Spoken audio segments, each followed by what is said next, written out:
আমরা এখন জামতলায়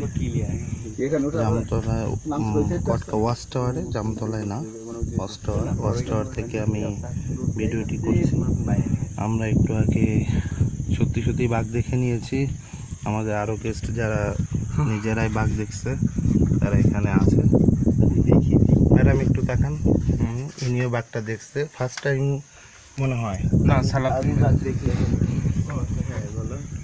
তো আমাদের গার্ড সাহেব এবং আমাদের অফিসের একজন, আমরা ওয়াচ টাওয়ারে আসার পরে তারা আবার পুনরায় মিষ্টিপানি পুকুরে এখানে বাঘটা আসছে। আমরা দেখছি যে আমাদের দেখার পরে অনেকক্ষণ পর হয়তো আমাদের পিছু পিছুই এসে মিষ্টিপানি পুকুরে এখানে পানি খেতে আসছে। যে আমরা দেখতে পাচ্ছি আমাদের গার্ড সাহেব এবং আমাদের অফিসের স্টাফ, এই দুইজন যে হেঁটে হেঁটে যাচ্ছে, তারা মিষ্টিপানি পুকুরের ওইখানে যাচ্ছে। পুনরায় বাঘটা আবার দেখা যায় কিনা সেই জন্যে সব মিলে একটা অ্যাডভেঞ্চার ট্যুর। আমি এখন আসলে বাঘের দাবরকে কথা বলতে পারছি না সেইভাবে। এখন ওরা হেঁটে হেঁটে যাচ্ছে ওখানে।